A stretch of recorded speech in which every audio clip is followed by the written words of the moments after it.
Hello all today நம்ம என்ன word learn பண்ண போகிறோம்னு பார்க்கலாமா? அஃப்ரெண்ட். அஃப்ரெண்ட் அப்படிங்கிறது ரொம்ப டிஸ்ரெஸ்பெக்டாக இன்சல்ட்டாக ஒருத்தங்களை ட்ரீட் பண்ணுறது, ஓகேங்களா? டிஸ்கர்டசி, டிஸ்ஹானர்,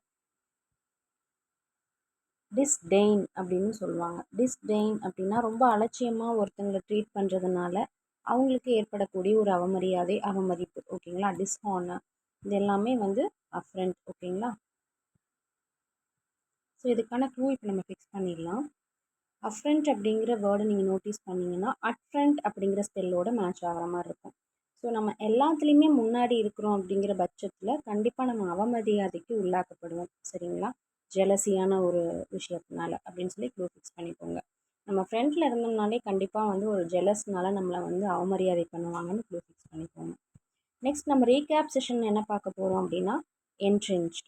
என்ட்ரென்ச்ட் அப்படிங்கிறது ஒரு ஆட்டிடியூட் இல்லைன்னா பிலீஃப் சிஸ்டம் வேரூன்றி ஆழமாக இருக்கும், சரிங்களா? இன்கிரெயின்ட் அப்படின்னு சொல்லுவாங்க. இன்கிரெயின்னா வேரூன்றி இருக்கப்பட்டது, சரிங்களா?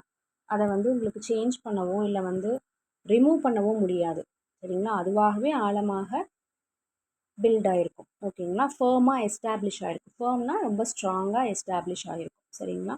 ஸோ அதுதான் ஒரு நம்பிக்கையாக இருக்கலாம், ஒரு கேரக்டர், ஒரு ஆட்டிடியூட், ஒரு பிஹேவியர் ஃபேர்மாக ஸ்ட்ராங்காக எஸ்டாப்ளிஷ் ஆன ஒன்று, ஓகேங்களா? வேரூன்றி இருக்கக்கூடிய ஒரு விஷயம், மாற்ற முடியாது. அதுதான் என்ட்ரென்ச்ட். இதுக்கு க்ளூ என்ன நம்ம ஃபிக்ஸ் பண்ணியிருந்தோம்? இந்த வேர்டை நோட்டீஸ் பண்ணிங்கன்னா என்ட்ரன்ஸ் அப்படிங்கிற ஸ்பெல்லோட மேட்ச் ஆகிற மாதிரி இருக்கும். என்ட்ரன்ஸ் அப்படிங்கிறது ஒரு பில்டிங்க்கு ஒரே ஒரு வேலை தான் இருக்கும், இல்லைங்களா? ஸோ அதை மாற்ற முடியாது, அதை சேஞ்ச் பண்ண முடியாது. இதுதான் இதுக்கான க்ளூ, ஓகேங்களா?